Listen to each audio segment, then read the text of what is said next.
سڵاوتان لێبێ بەڕێزان. لە دەی حوزەیران و لە پاش گرتنی شاری مووسڵەوە لەلایەن گروپی داعش و گروپە توندڕەوەکانی ترەوە ئەو پرسیارە هاتەکایەوە لە عێراقدا کە ئایا دۆخی عێراق بەکوێ دەگات. هەندێک پیان وایە کە دۆخی عێراق ئەستەمە بگەڕێتەوە بۆ پاش ئەو ڕۆژە کە دەی حوزەیرانە. هەندێک تر پیان وایە عێراق ئەم قەیرانە تێدەپەڕێنێت. لێرەدا لە نێوان هەولێر و بەغدا کێشەی سنوور دووبارە هاتەکایەوە بۆی کە سنووری هەرێمی کوردستان دەبێت دیاری بکرێت و سەرۆکی هەرێمی کوردستان دەڵێت مادەی 140 جێبەجێکراوە نابێت ئیتر باسی ئەو مادەیە بکرێت. سنووری ناوچە دابڕێنراوەکان لە ئێستادا لێرە و لەوێ شەڕ هەیە لە هەندێک ناوچەی کوردستانی سەر بە هەرێمی کوردستان کە ناوچەی جێناکۆک بوون و ئێستا وەک سەرۆکی هەرێم دەڵێت ئێستا گەڕێنراونەتەوە بۆ سەر هەرێمی کوردستان و هێزی پێشمەرگە لەو ناوچانە ئامادەیە، بەڵام لە هەندێک شوێن لەوێدا گرژی هەیە لە نێوان هێزەکانی پێشمەرگە و ڕێکخراوی داعش و گروپە توندڕەوەکانی ترەوە. لە ئێستادا ئایا سنووری نێوان هێزی پێشمەرگە لەو ناوچانە و سنووری داعش دیاری کراوە و چەندە و ئەو ناوچانی کە لە دەست هێزی پێشمەرگەدان کام ناوچانن و ئەو ناوچانی کە لە ئێستادا شەڕ تێیاندا بەردەوامە لە نێوان داعش و هێزی پێشمەرگە کوێن ئەو ناوچانە؟ ئێمە هەوڵ دەدەین لە پرۆگرامێکی تایبەتدا ئامار و ژمارە بخەینە ڕوو لەبارەی ئەو هێزانی کە لە ئێستادا لەوێن و هێزی پێشمەرگە لە چ ناوچەیەکە لە ناوچە دەبڕێنراوەکان و لەبارەی ئەوەی کە دۆخی ئێستای عێراق بەکوێ دەگات، هەروەها لە ڕووی جوگرافی و بەتابەتی لە ڕووی نەخشەی سیاسیشەوە بە میوانداری محەممەد ڕەئوف ڕۆژنامەنووس کە لەگەڵماندایە بۆ خستنە ڕووی ئەو داتا و ژمارانە. زۆر بەخێر بێ کاک محەممەد. زۆر سپاس. لەو دەست پێ بکەین سنوورێکی دیاریکراو هەیە لە نێوان هێزی پێشمەرگە و ڕێکخراوی داعش و گروپە توندڕەوەکانی دیکەوە لەو ناوچانە بەتابەتی لە ناوچە دابڕێنراوەکان؟ بەڵێ زۆر سپاستان دەکەم. دیارە ئەوەی من ئەمێ بیخەمە ڕوو یاخود ئەوەی کە قسەی لەسەرەکەم لێکدانەوە و تەحلیلی سیاسی یاخود دیسپلینی سەربازی نییە، هێندەی خستنە ڕووی داتا و ئامار و شیکردنەوەی زانیاریە. دیارە ئەو ناوچانە لە دوای نزیکی مانگێک ئەو ناوچانی تا ئێستا ئەو ناوچە جێناکۆکەکان یاخود با بڵێن کوردستانیەکانی دەرەوەی هەرێمی کوردستان ڕزگار کراوە لە کۆی نزیکەی 16 قەزا نزیکەی 11 قەزا گەڕاوەتەوە یاخود لەژێر کۆنتڕۆلی هێزی پێشمەرگەدایە لە کۆی نزیکەی 49 بە 50 ناحیە نزیکەی 31 ناحیە گەڕاوەتەوە لەژێر دەسەڵاتی هێزی پێشمەرگەدایە. دیارە ئەوەی لێرەدا ئەمانەی بیخینە ڕوو بە وردی بە شێوەی گرافیک بیخینە ڕوو سنووری ناوچەی نێوان یاخود با بڵێن سنووری نێوان هێزی پێشمەرگە و دەسەڵاتی با بڵێن داعش، ئەوەی کە دەخرێتە ڕوو یاخود ئەوەی کە ئێمە بەپێی پارێزگاکان بیخینە ڕوو لە پارێزگای کەرکوک بۆ سەلاحەدین، ئەوەی کە دەخرێتە ڕوو شاری کەرکوک دیارە لەژێر کۆنتڕۆلی هێزی پێشمەرگەدایە، چەند کیلۆمەترێک بۆ باشووری شاری کەرکوک لە ڕێگەی کەرکوک بۆ تکریت بۆ سەلاحەدین نزیکی 15 کیلۆمەتر خوارە و لەژێر دەسەڵاتی هێزی پێشمەرگەدایە، دواتر لەژێر دەسەڵاتی داعشدایە بەرەو ڕۆژئاوا بەرەو قەزای دبست. دیارە گوندی مەلا عەبدوڵڵا تا ئێستا شەڕی تێدایە، هەندێک جار لەژێر دەسەڵاتی هێزی پێشمەرگە و هەندێک جاریش لەژێر دەسەڵاتی داعشدایە. بەرەو باشوور قەزای حەویجە ناحیەکانی ڕیاض و زاب و عەباسیە تا ئێستا لەژێر دەسەڵاتی داعشدایە و هاوکات ناحیە ڕەشاد کە سەر بە قەزای داقوقە لەژێر دەسەڵاتی داعشدایە، بەڵام قەزای داقوق لەژێر دەسەڵاتی هێزی پێشمەرگەدایە و ناحیەی تازەش لێرە هەر لەژێر دەسەڵاتی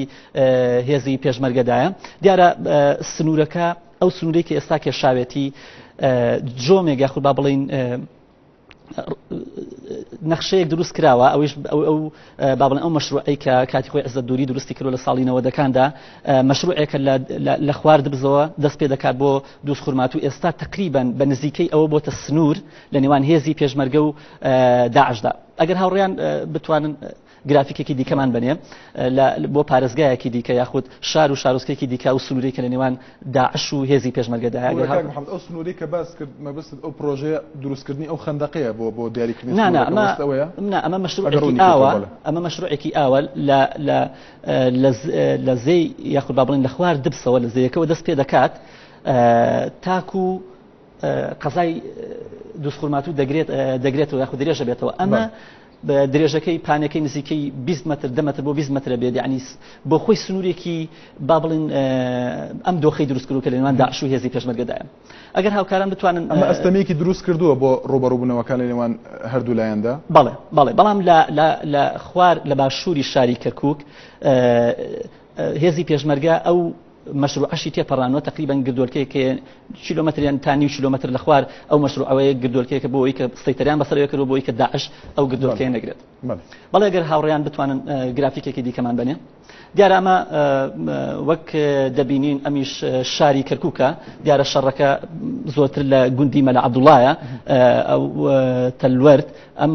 ئەمە زۆر جار دەکەوێتە ژێر دەسەڵاتی هێزی پێشمەرگە و زۆر جار لە ژێر دەسەڵاتی داعشدایە بەڵام سنووری نێوان هێزی پێشمەرگە و داعش لە ئاستی کەرکووک لە ئاستی پارێزگای کەرکووک یاخود شاری کەرکووک دێتە خوارەوە نزیکەی 10 بۆ 15 کیلۆمەتر بۆ باشووری شاری کەرکووک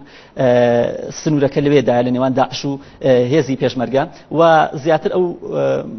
ڕوبەڕوومڕوانش کە دروستە بێت لە نێوان هێزی پێشمەرگە و داعش لە گوندی بەشیر کە گوندی بەشیر زیاتر تورکمانی شیعە مەسەبن دیارە ئەمە بەڵام لە کەرکووکەوە بەرەو ناحەی تازە و بۆ قەزای داقوق دەی ئەم سنوورە هێڵێکە لەژێر دەسەڵاتی هێزی پێشمەرگەدایە بەڵام بەرەو خوار لەژێر دەسەڵاتی داعشدایە. ئەگەر هاوڕیان بتوانن گرافیکێکی دیکەمان بنێ ئەمە سەبارەت بە شاری کەرکووک ئەگەر سەبارەت بە قەزای دووسخورمات وەک باسمان کرد قەزای دووسخورمات دیارە سەر بە پارێزگای سەلاحەدینە قەزای دووسخورمات تاکە قەزایەکی کوردیە سەر بە پارێزگای سەلاحەدینە قەزای دووسخورمات لەژێر دەسەڵاتی هێزی پێشمەرگەدایە لێرە سیلسیلە شاخێکەیە لە تەنیش قەزای دووسخورمات هەموو لەژێر کۆنتڕۆڵی هێزی پێشمەرگەدایە دیارە ئەم ڕێگە سەرەکیە هەتا کفریدەی ئەمە هەموو لەژێر دەسەڵاتی هێزی پێشمەرگەدایە بەڵام چەند کیلۆمەترێ لە دووسخورمات و سلێمان بەکەیە کە ناحەیەکە سەر بە قەزای دووسخورماتووە ئەوە لەژێر دەسەڵاتی داعشدایە کە زۆربەی دانیشتوانەکەی تورکمانی شیعە یاخود عەرەبی شیعە مەسەبن لەژێر دەسەڵاتی داعشدایە دیارە ئەم ناوچەی هەموو لەژێر دەسەڵاتی داعشدایە بەڵام لە کفریەوە دێتە خوار کە پێشتر جەبارە و قەرەتەپە سەر بە کفری بوو بەڵام ئێستا سەر بە لە حکوومەتی عراقی خسبێ سەر بە خانەقین ئێستا قەرەتەپە و جەبارە و قەرەتەپە سەر بە پارێزگای دیالە سەر بە دیارەمە ناحێن هەردووکیان قەرەتەپە و جەبارە سەر بە قەزای خانەقینن ئەمان لەژێر دەسەڵاتی کۆنتڕۆڵی هێزی پێشمەرگەدان و دینە خوار دین بەرەو قەزای خانەقین لەژێر دەسەڵاتی هێزی پێشمەرگەدایە بەڵام بۆ بەرەو ناحەی جەلەولا کە سەر بە قەزای خانەقینە نزیکەی 30 کیلۆمەتر بۆ 40 کیلۆمەتر دەکەوێتە باشووری قەزای خانەقینەوە شەڕی ئێستا ڕوبەڕووبنەوە زیاتر لە ناحەی جەلەولایە ناحەی جەلەولا کە سەر بە قەزای خانەقین ئێستا شەڕەکە لە ناو ناحەی جەلەولایە چەند گەڕێکێک هەیە لە ناو جەلەولا وەکو گەڕەکانی تەزنید و وەحدە ئەمە لەژێر دەسەڵاتی داعشدایە و ناحەی سەعدیەش لەژێر دەسەڵاتی داعشدایە کە کۆتا سنووری زنجیرە سیای حەمرینە ئەگەر ئەم دوو ناحەیە ڕزگار بکرێن یاخود بچنە ژێر کۆنتڕۆڵی هێزی پێشمەرگەوە ئەمە ئەمانەتێک و یاخود ئاسایشی زیاتر بۆ خانەقین و کەلار و کفری بەرقەرار محەممەدن یەک پرسیارم لا دروست بوو سەبارەت بەوەی کە ئەمە وەک ئاماژەمان پێدا ئەمە شیکردنەوەیکی سەربازیانە نییە بەڵام ئەوەی کە دەزانێت لە دەشتێکی وەکو ئەم ناوچانی سەر بە قەرەتەپە و جەبار و سلێمان بەگن لەو دەشتێدا هەڵکەوتەی جوگرافی شوێنەکە ئاستەنگیەکی دروست کردووە بۆ هێزی پێشمەرگە لە ڕوبەڕوونەوەکان لەوەی لە جەلەولاگە گەڕەک جۆری شەڕەکان تونتر دەبن واتە قورسە بێت کۆنتڕۆڵ بڵێ ئەوەی کە من خوێنمەوە لە دوو ڕۆژی ڕابردووە مدیر ناحەیە یاخود بەڕێبەری ناحەی جەلەولا وتی یعنی ڕەخنەی لە هێزی پێشمەرگە و ئەو هێزەکە کە لەوێ کە شەڕی ڕوبەڕووبوونەوەی ناو کۆڵانەکان نازانن لەبەر ئەوە تا ئێستا شەڕەکە بەردەوام بوون منە ناحەیەکی وەکو جەلەولا پێشتر لە 170 کورد بوو ئێستا لە 190 کوردە بەهۆی ئەو ڕاگوازنەوە ناحەیەکی وەکو سەعدیە ئێستا نزیکی لە 170 کوردی ماوە کە خاکی کوردستان ناحەی قەرەتەپە نزیکی لە 112 کوردە کە پێشتر لە 140 کورد بووە یعنی ئەم ناوچان داواکان هەر لەوێ توندوتیژی هەبوو ڕاگواستن هەبوو تەنانەت لە سەردەمی حزبی بەعسا لە قەرەتەپە لە 130 یعنی بۆ لە 140 کورد بووە کە ئێستا نزیکەی لە 112 کوردیە ئەگە گرافیکی دیکەمان بنێ بۆ ناوچەکانی دیکە ناوچەی مووسڵ ناوچەی بۆ نمونە پارێزگای نینەوە لە شاری مووسڵ ئەو قەزایانی کە لەم ناوچە یاخود ئەو ناوچانەی کە ئازاد کراوە یاخود لەژێر دەسەڵاتی هێزی پێشمەرگەدایە دیارە کۆمەڵی قەزای لەخۆ گرتووە قەزاکانی با بڵێین لە لای ڕۆژئاوایەوە شێخان و لەم لە حەمدانیە و ئەم ناوچانی دیکە بەڵام ئێستا سنووری هێزی پێشمەرگە لەگەڵ داعش لە شوێ ئەمە شاری مووسڵە گەڕەکەکانی چواردەوری شاری مووسڵ بۆ نمونە گەڕەکی حی تەحریر لە کۆتایی گەڕەکی حی تەحریر بازگەی هێزی پێشمەرگەی لێ یعنی کۆتایی شارەکە حی تەحریر ئەم ڕێگایە بەرەو بەردەڕەش دەڕوا ڕێگایەکی دیکەمان هەیە بەرەو لە مووسڵەوە بەرەو شێخانە ڕوا ئەمە کۆتا با بڵێن گەڕەکە کە ناوی حی قاهیرەیە بازگەی هێزی پێشمەرگەی لێە بەرەو دوهۆک لە مووسڵەوە بەرەو دوهۆک بەرەو تلکێف قەزای تلکێف کە ئێستا لەژێر دەسەڵاتی هێزی پێشمەرگەیە مەسیحی نیشتەجێ بەڵێ حي عربي هي دیارە بازگەی هێزی پێشمەرگە لێرە واتە لە کۆتایی مووسڵ و بەرەو خەبات و بەرەو شاری هەولێریش پارێزگای هەولێر لێرە گەڕێکی گۆکجەلی پێڵێن لە نزیکی ئەو بازگەی هێزی پێشمەرگەی واتە لە چواردەوری شاری مووسڵ هێزی پێشمەرگە بوونی هەیە وجودی هەیە هەموو ئەم ناوچانە ئازاد کراون. ئەگەر گرافیکێکی دیکەمان بنێ بچینە سەر تەلعفەر کە زیاتر شەڕ و ڕوبەڕووبوونەوە لەوەیە ئەگەر ئێمە سیرکەین ئەمە شاری مووسڵە شاری مووسڵ گوتمان بە نزیکەی لەژێر دەسەڵاتی هێزی پێشمەرگە بەڵام شارەکە لەژێر کۆنتڕۆلی داعشدایە. ئەگەر بەرەو ڕۆژئاوای مووسڵ بڕۆین کە قەزای تەلعفەرە کە نزیکەی 65 کیلومتر لە مووسڵەوە دوورە تەلعفەر ئێستا ناو قەزاکە لەژێر دەسەڵاتی هێزی لەژێر دەسەڵاتی داعشدایە بەڵام ناحیەکانی عیازیە و ناحیەی زمار و ناحیەی ڕەبیعیە کە زۆرترین ڕوبەری قەزای تەلعفەرە گرێتەوە لەژێر دەسەڵاتی هێزی پێشمەرگەدایە و قەزای شەنگار کە سەر بە مووسڵە سەر بە نینەوایە و نزیکەی 55 کیلومتر لە تەلعفەرەوە دوورە لەژێر دەسەڵاتی هێزی پێشمەرگەدایە کە لە دووەکەوە لێرە چەند ڕێگەیەکی دیکە هەیە ئەچن یعنی ئەم ناوچەی ئێستا لەژێر دەسەڵاتی هێزی پێشمەرگەدایە جگە لە قەزای تەلعفەر خۆی واتە پارێزگای نینەوە مووسڵ ناوچە کوردەکانی تەواوی ڕزگار کراوە خاکی کوردستانەکەی جگە لە قەزای تەلعفەر خودی خۆی ئەگەر ناحیەکانی چواردەوری هەمووی ڕزگار کراوە و ئەوەی کە گرنگە هەندێک لەم ناوچانە بۆ نمونە ئەم سەدەی مووسڵ کە لەژێر دەسەڵاتی هێزی پێشمەرگەدا ئەمە زۆر گرنگە و ئەم ناوچانە مووسڵ هەمووی ئازاد کراوە لەژێر دەسەڵاتی هێزی پێشمەرگە ئەمە ئەو سنوورەیە کە تا ئێستا شەڕ دروستی کرد ینی شەڕ و ڕوبەڕووبوونەوە دروستی کرد لە نێوان هێزی پێشمەرگە و لە نێوان داعشدا. بەگشتی کۆی ئەو ناوچە کوردیانە کام ناوچانن کە تا ئێستا لە دەست هێزی پێشمەرگەدانین لە پارێزگای دیارە پارێزگای سەلاحەدین و لە پارێزگای نینەواش دیارە ئەوەی لە ژێر دەسەڵاتی هێزی پێشمەرگەین لە پارێزگای مووسڵ یاخود با بڵێن لە پارێزگای نینەواش شاری مووسڵ کە دەگرێتەوە تەلعفەر قەزای تەلعفەر لە ژێر دەسەڵاتی هێزی پێشمەرگەدانیە لە کەرکووک دیارە قەزای حەویجە ڕاستە زۆرینەی لە 1995 بەرەو ژووری عەرەبە بەڵام خاکی کوردستانیە ئێمە قسە لەسەر خاکەکەین بەوەی کە یەکێک لە سەرکردەکانەڵێ کەرکووک ئەگەر یەک کوردیشی تێدا نەبێت کوردستانیە ئێمە قسە لەسەر خاکەکەین نەک قسە لەسەر ئەوەی کە ئەم ناوچەی چەنی عەرەب و چەنی تورکمانە قەزای حەویجە لە کەرکووک لەژێر دەسەڵاتی هێزی پێشمەرگەنیە ناحیەکانی ڕەشاد و ڕیاز و عەباسی و زاب لەژێر دەسەڵاتی هێزی پێشمەرگەنیە لە دووسخورمات و قەزاکە لەژێر دەسەڵاتی هێزی پێشمەرگەی کە سەر بە سەلاحەدینە بەڵام ناحیەکانی ئامرلی و سلێمان بەگ لەژێر دەسەڵاتی هێزی پێشمەرگەنیە لە دیالە پارێزگای دیالە بەشێکی زۆری خاکی کوردستانی لەژێر دەسەڵاتی هێزی پێشمەرگەنیە تەنها قەزای خانەقین بە ناحیەکانی قەرەتەپە و جەبارە و بەشێک لە جەلەولا واتە ناحیەکانی سەعدیە مەندەلی زڕابات یاخود با بڵین ئەو قەزا و ناحیانی لەسەر بە پارێزگای دیالەیە و سەر بەواستیش ئێمە قەزای بەدرەمان هەیە ناحیە جەسانمان هەیە ئەمە لەژێر دەسەڵاتی هێزی پێشمەرگەدانی و زۆریش دوورن. کاک محەممەد ئەوەی کە ئێستا قسەی لەسەر دەکرێت زۆر کەس و بەرپرسەکانی هەرێمی کوردستانیش ئاماژە بۆ دەکەن کە ئەم دۆخی ئێستا مادەی 140 جێبەجێ کرد و دەستکەوتێک بوو بۆ کرد لە نێوان مادەی 140 کە وەک سەرۆکی هەرێم دەڵێت مادەی 140 جێبەجێ کراوە ئەو ئەمرە واقعی کە ئێستا سەپاندراوە یا سەپێنراوە بەسەر هەرێمی کوردستاندا کامیان لە قازانجی کوردە مادەی 140 کە جێبەجێ کراوە سەرۆکی هەرێم دەڵێت یان واقعەکە کە بەو شێوەیە ئێستا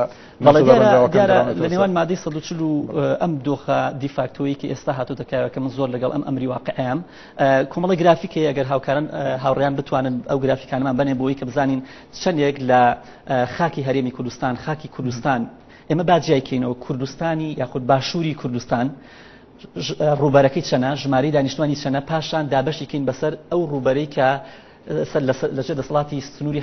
حکوومەتی هەرێمی کوردستانایە ئەو ڕوبەرەی کە ئێستا پێشمەرگە ئازادی کردو ناوچە جێناکۆک ئەو ڕوبەرەی کە ئازاد نەکراوە دیارە خاکی باشووری کوردستان دیارە لە چوار پارچەکە باشووری کوردستان لە ناو کەوانەیەکە کوردستانی عێراق 86269 کیلومتر چوارگۆشەیە خاکی باشووری کوردستان بەجێ ناکۆک و ژێر دەسەڵاتی حکوومەتی هەرێمی کوردستان ئەوەی تا ئێستا لە ژێر دەسەڵاتی حکوومەتی هەرێمی کوردستاندایە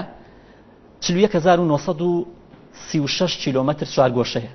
بەنزیکەی لە 148.6 خاکی باشووری کوردستان لەژێر دەسەڵاتی حکوومەتی هەرێمی کوردستانە کە ژماری دانیشتوانەکەی 5 ملیۆن و زیاتر لە 169 هزار کەسە ئەو خاکی کە ئێستا لە دوای داعشەوە لە دوای ئەوەی کە داعش ئەو شەڕی دروست کرد و موسڵی گرت و ئەو ناوچانەی گرتووە کەوتۆتە ژێر دەسەڵاتی هێزی پێشمەرگەی کوردستان ئەو خاکی کە ئازاد کراوە ڕوبەرەکەی نزیکەی 30,000 کیلۆمەترە. ئێستا زیاتر پارێزگا بە پارێزگا ئەچینە سەری بەوەی کە زیاتر ڕوون بێ. ڕوبەری ئەم ناوچەیە زیاتر لە 30,000 کیلۆمەتر لە کۆی خاکی جێناکۆک نزیکەی 44,000 کیلۆمەتر نزیکەی 51.4 کۆی باشووری کوردستان پێکەهێنێ. ئەم ناوچانی کە تا ئێستا ئازاد کراوە لەژێر کۆنتڕۆلی هێزی پێشمەرگای نزیکەی 2,400,000 کەس بۆ 2,800,000 تا 3 ملیۆن کەس ئێستا لەژێر دەسەڵاتی هێزی پێشمەرگەدایە و دواتر ئەگەر بێت و سەهەریمی کوردستان یاخود بە شێوەیەکی دیفاکتۆ بمێنێت. ئەو خاکی کە ئازاد نەکراوە خاکی کوردستان و ئازاد نەکراوە وەک باسمان لێ کرد لە موسڵ تەلعفەر و لە کەرکووک ئەو خاکەی حەویجە و لە دووسقورمات و ناحیەکانی ئامرلی و سلێمان بەگ و لە خانەقینیش بەشێکی زۆر ئەو خاکی کە تا ئێستا ئازاد نەکراوە نزیکی 14,000 کیلۆمەترە و دانیشتوانەکەی نزیکەی 1 ملیۆن کەسەوە تا خاکی جێناکۆ کە لە نزیکەی 3 ملیۆن کەس بەرەو ژوور 3,500,000 کەس بەرەو ژوور نزیکەی 4 و نزیکەی 2,500,000 400 بۆ 500 بۆ 800,000 هاتوتۆ ژێر با بڵێن سەیتەرەی هێزی پێشمەرگە. ئەگەر گرافیکێکی دیکەمان بنێ بۆی کە بە شێوەیەکی ڕوونتر بیخینە ڕوو ئەمە بە شێوەیەکی ئەم خشتەیە ئەومان بۆ دەرەخات خاکی کوردستانی باشوور دابش بووە ئێستا بەسەر سنووری هەرێمی کوردستان حکوومەتی هەرێمی کوردستان سنووری ئەوەی کە ئێستا لە دوای داعشەوە ئازاد کراوە لەژێر کۆنتڕۆلی هێزی پێشمەرگەدا سنووری هەرێمی کوردستانی ئێستا گوتمان 41,000 بەرەو ژوورە لە سەدا 48.6 خاکی کوردستانی باشوورە گرێتەوە زیاتر لە 5 ملیۆن کەسە ڕێژەی دانیشتوانەکەی لە کوردستانی باشوور حسێ بکەین لە 6.3 ئەو ناوچەی کە تا ئێستا ڕزگار کراوە یاخود لەژێر دەسەڵاتی هێزی پێشمەرگەدایە نزیکەی 30,000 کەس سی ئەوها لەو 30 کیلۆمەتر چوارگۆشەیە لە 134.8 کۆی دانیشتوانی کۆی ڕوبەری هەرێمی کوردستانی خۆ باڵێن کوردستانی باشوورە گرێتەوە نزیکەی 2,400,000 بەرەو ژوور ئێستا گەڕاوەتەوە ئەمە ژماری دانیشتوانە 2,400,000 کەس لە 128 ژماری دانیشتوانی کوردستانی باشوورە گرێتەوە. ئەو خاکی کوردستانی کە تا ئێستا ڕزگار نەکراوە خاکی کوردستانی کە ڕزگار نەکراوە نزیکەی 14,000 کیلۆمەتر زیاترە لە 116.6 کوردستانی باشوورە گرێتەوە و لە هەمان کاتا نزیکەی 1 ملیۆن کەس تا ئێستا نەهاتۆتەوە سەر هەرێمی کوردستان نزیکەی لە 111.7 ڕێژەی کوردستانی باشوورە گرێتەوە واتە ژماری دانیشتوانی کوردستانی باشوور بە ناوچەی ڕزگارکراوە و ڕزگار نەکراوە بە هەرێمی کوردستانەوە زیاتر لە 8,500,000 کەسە خاکەکەی 86,269 خاکی ئەخۆ باڵێن ڕوبەری کوردستانی باشوورە. ئەگەر پارێزگا بە پارێزگا بچینە سەری هاوکاران بتوانن هاوڕێیان بتوانن گرافیکێکی دیکەمان بنێ سنووری پارێزگای کەرکووک چەندێکی لەژێر دەسەڵاتی داعشدایە چەندێکی لەژێر دەسەڵاتی سنووری هێزی پێشمەرگەدایە ئەمە ئەو خاکی هەرێمی کوردستانە ڕاستە ئێستا ئەم ناوچەیە لە 100 نزیکی 90 عەرەب نشینە بەڵام خاکی هەرێمی کوردستان و سنووری کوردستان ئەوە دەرەخات کە ئەو ناوچەیەش کوردستانیە. پارێزگای کەرکووک ژماری دانیشتوانی زیاتر لە 1,169,000 کەسە ڕوبەرەکەی 9,679 کیلۆمەتر چوارگۆشەیە قەزاکانی کەرکووک هەریەکە لە قەزای کەرکووک خۆی 4 قەزا گرێتەوە پارێزگای کەرکووک قەزای کەرکووک قەزای دبس قەزای داقوق قەزای حەویجە لە قەزای کەرکووک ناحەکانی لەیلان و قەرەهەنجیر بۆی بورتر نەچمە سەری بچنێ سەر نەخشەیەکی دیکە بەڵام قەزای داقوق ناحیە ڕەشاد ئێستا ئازاد نەکراوە قەزای حەویجە بەسەرجەم ناحیەکانی ناحیە ریاض و عەباسی و زاب ئازاد نەکراوە یاخود لەژێر دەسەڵاتی هێزی داعشدایە کەواتە تا ڕزگارکراو لە کەرکووک قەزای ناوەندی کەرکووک شاری کەرکووک قەزای دبس قەزای داقوق ڕزگار کراوە بەڵام جگە لە قەزای داقوق ناحیە ڕەشاد ڕزگار نەکراوە دەسەڵاتی داعش قەزای حەویجە ناحیەکانی ریاض و زاب و عەباسی ناحیە ڕەشاد لە قەزای داقوق و ناحی گودی بەلا عەبدوڵاشکە هەندێک جار بە ناحیەیە تەلەلوەر ناحیەیە زۆر جار لەژێر دەسەڵاتی داعش و هێزی پێشمەرگەدایە وەبزانم ئێستا لەژێر دەسەڵاتی داعشدایە بچینە سەر نەخشەیەکی دیکە بەڵێ ئەماگەر بە پیر ڕەنگەکان قسەی لەسەرکەی ئەوە هیچ ئاماژەیەکی تێدایە یان هەر تەنها بۆ دیاریکردن تەنها ئەمە ناحیە قەزاکانە بەڵام ئەم سنوورەی کە کێشاومانە ئەمە سنووری دەسەڵاتی داعشە ئەمە سنووری دەسەڵاتی هێزی پێشمەرگەیە ئەو ناوچەی کە ڕزگار کراوە ڕوبەری خاکی ئازاد کراوە لەو پارێزگایە کە گوتمان 9,000 زیاترە نزیکەی 5,000 کیلۆمەتری ڕزگار کراوە لە 148 دیارە نزیکەی ڕوبەری خاکی ئازاد ئەمە ئازادکراوە ئازاد نەکراو نزیکەی 4600 کیلومتر نزیکەی لە 152 ئەوە دیارە بە هەڵە نووسراوە ژماری دانیشتوانی ئازادکراو نزیکەی 850,000 کەس گەڕاوەتەوە سەر هەرێمی کوردستان بەڵام ژماری ئازاد نەکراو ئەو هاوڵاتیان نەگەڕانەوە سەر هەرێمی کوردستان نزیکەی 350 بۆ 400 بۆ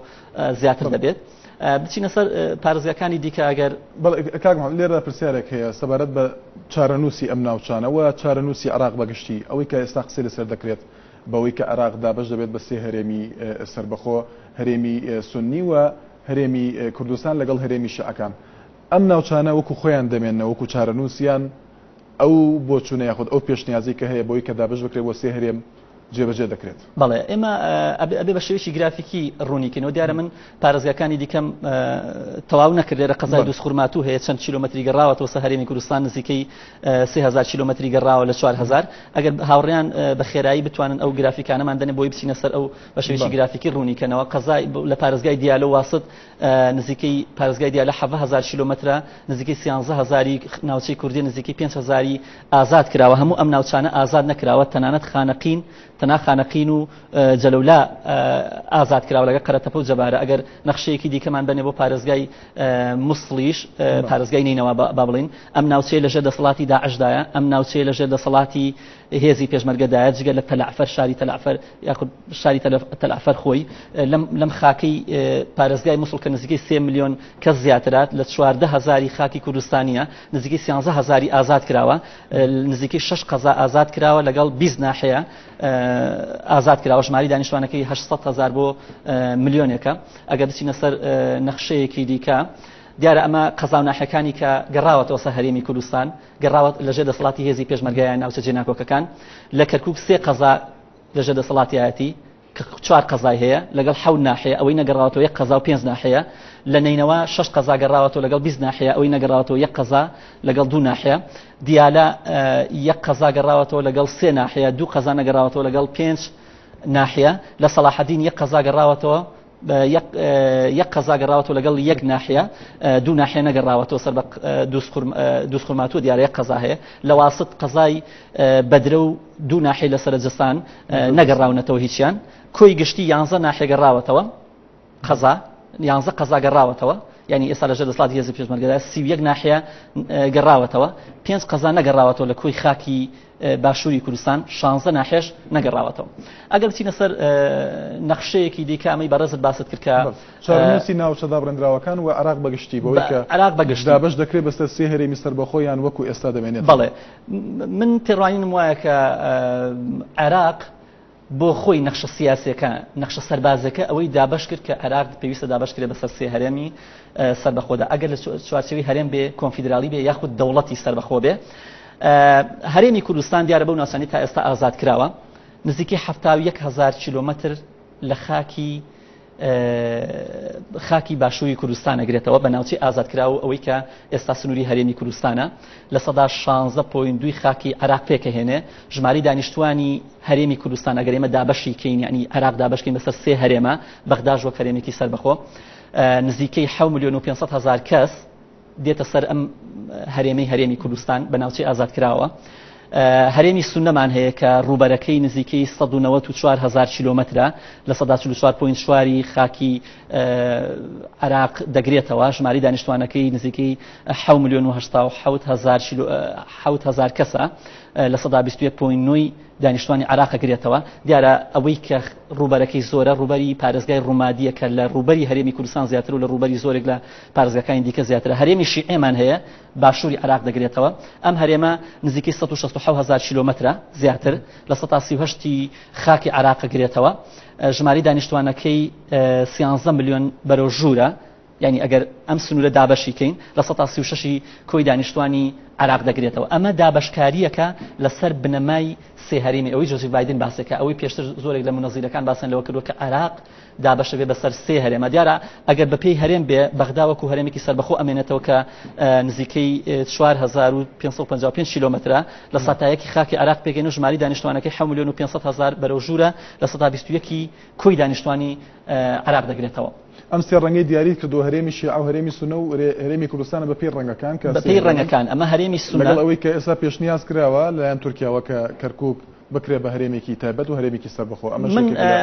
ئەوەی کە من خوێنومەتەوە هەموو ئەو بۆ ئاراستەیە کە هەرێمی کوردستان بە کەرکووک و هەموو ئەو ناوچانەوە دەبێتە هەرێمێکی سەربەخۆ هەرێمی سونە و هەرێمی شیعە ئەگەر شتێکی دیکەمان بەنێ پێوەست بم ئەمە پێشتر بەڕێزت بە پرسیارێکت کرد لەسەر ناوچەی مادەی 140 ئایا مادەی 140 لەگەڵ ئەم ناوچەیە شێوازەکەیان چۆنە بوو ئایا مادەی 140 گرنگتر بوو یاخود ئەم دیفاکتۆ ئەمری واقعیکە هەیە دیارە وەک باسمان لێ کرد ئەمە ئەو نەخشەیە کە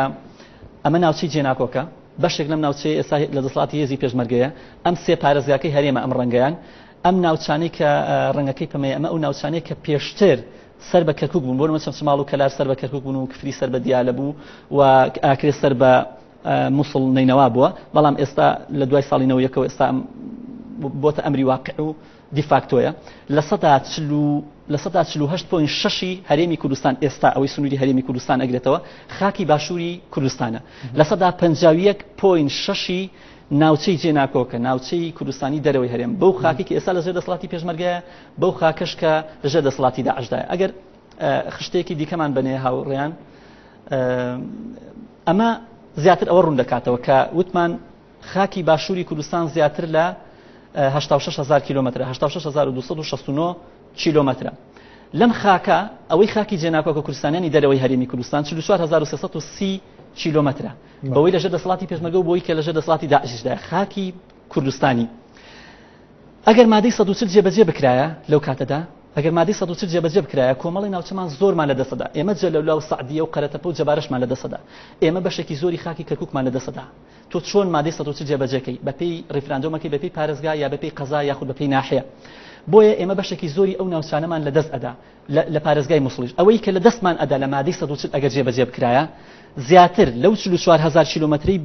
خاکی کوردستانی زیاتر لە 22,600 کیلومتر دووجا خاکمان لەدەستدا واتە ئەو خاکی کە لە دەستمانەدا بە ئەگەر مادەی 140 جێبەجێ کرایە لە 151.1 ئەو خاکەمان لەدەستدا ئەگەر ریفراندۆم کرایە لە ناوچە جێناکۆکەکان ئەوەی کە ئەمان بردەوە بۆ نمونە ئەگەر لەسەر ئاسی پارێزگا کەرکووکمان ببردایەتەوە یاخود قەزای خانەقین و هەندێک قەزای شێخان و حەمدانیە و تلکیەف و شێخانمان ببردایەتەوە ئەو کاتە لە 148.9 ئەو خاکەمان ئەبردەوە واتە 21,659 کیلومتر خاکی ناوچەی جێناوکۆکمان دەبردەوە واتە ئەگەر مادەی 140 جێبەجێ کرایە ئێمە لە 151 خاکەکەمان ئەدۆڕان بەڵام ئێستا بەم دیفاکتۆیە نزیکەی لە 65 بۆ هەفتای خاکەکە ئێستا لەژێر دەسەڵاتی هێزی پێشمەرگەدایە نزیکەی لە 131 بۆ 35 لەژێر دەسەڵاتی داعشدایە کاک محەممەد ئێستا زۆر قسە لەسەر توانای حکوومەتی هەرێمی کوردستان دەکرێت بۆ بەڕێوەبردننی هەرێمێک ئەگەر جیابۆ یان وەکو دەوڵەتێکی کوردی ڕاگەندرا سەبارەت بە بەڕێوەبردننی ناوچە دابڕێنراوەکان بە تایبەتی بەڕێوەبردننی ئەم ناوچانە لە ڕووی سیاسی و ئابووری و ڕۆشنبیریەوە هەروە ئاسانە بۆ حکوومەتی هەرێمی کوردستان بەڕێوەیان بات یان ئاسان نییە دیارە ئەوەی ئێستا هەیە هەرێمی کوردستان وتمان نزیکەی 5 میلیۆن کەس بەرەو ژوورە لەو 5 میلیۆنە نزیکەی 1,300,000 موچەخۆرە لە هەرێمی کوردستان مانگی هەرێمی کوردستان 850 میلیارد دینار بەس بۆ موچە تەرخانەکە جگە لە پێداویستەکانی دیکە ئەوەی کە ئێمە پێشتر باسمان لێکرد نزیکەی 2,500,000 کەس دێتە سەر هەرێمی کوردستان ئەمە من پێم وایە لە هەرێمی کوردستان تا ئێستا ئامادەکاریەکی جدی لە ڕووی ئەمنی لە ڕووی ژماری دانیشتوان لە ڕووی پێداویستی ئابووری لە ڕووی ڕۆشنبیری و کلتوری کە ئەو ناوچانە لەبەرەوەی کە پێشتر لەژێر دەسەڵاتی حیزبی بەعسا بوون دواتریش لەژێر دەسەڵاتی حکوومەتی عێراق لە هەموو ڕووەکانەوە جیاوازە لە هەرێمی کوردستان بۆیە پێم وایە ئەوەی کە من خەمڵاندومە نزیکەی مانگی 500 میلیارد دینار ئەو ناوچانە هەم بۆ موچە و هەم بۆ پێداویستەکانی بەکاربردن هەموو ئەو ناوچانەی کە ئێستا لەژێر دەسەڵاتی هێزی پێشمەرگەدایە بۆیە مامەڵەکردن لەگەڵ ئەو ناوچانە هەروە ئاسان نییە ئەوەی ئێستا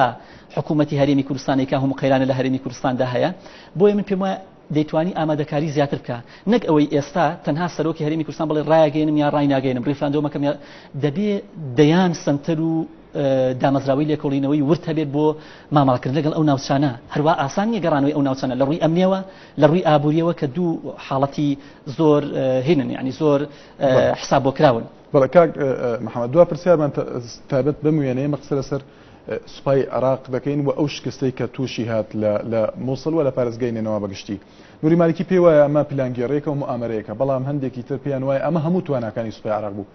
پرسیارەکەم بەو شێوەیە کە سوپای عراق بۆ تووشی ئەم شکستە هات. بەڵێ ئەگەر من زیاتر شۆڕبمەوە بە سوپای عراقی لە ساڵ 1920 کە سوپای عراقی دامەزرا تا ئێستای لەگەڵا بێت چەندین کودەتای بینیم لە ساڵی سیەکانە یەک دوو کودەتای کردووە سوپای عراق، لە ساڵی 1958 ڕژێمی پاشایەتی ڕوخان کودەتای بینیوە، چەندین شۆتە بەری شەڕەوە لەگەڵ کووردا لەگەڵ ئێران، لە ساڵی 68 جارێکی تر کودەتایەکی تیکەی بینیوە حەزب بەعس هاتە سەر حکوم، لە ساڵی 91 پەلاماری کوێیتیدا لە ساڵی 79 لەگەڵ ئێرانە شەڕی کرد. سوپای عراق لە ساڵی 1990 زیاتر لە 1 ملیۆن هێزی سەرباز بوو کە لە عراقا بە ئازاترین سەرباز ناسراون. لە ساڵی 2003 کە ڕژێمی عراق ڕوخان نزیکەی 450,000 سەرباز بوو. بەڵام ئەم هێزە هێندەی ئینتیمای بۆ شەخص یاخود بۆ پێکاتەیەکی دیاریکرا بۆ هێندە ئینتیمای بۆ نیشتیمان نەبووە.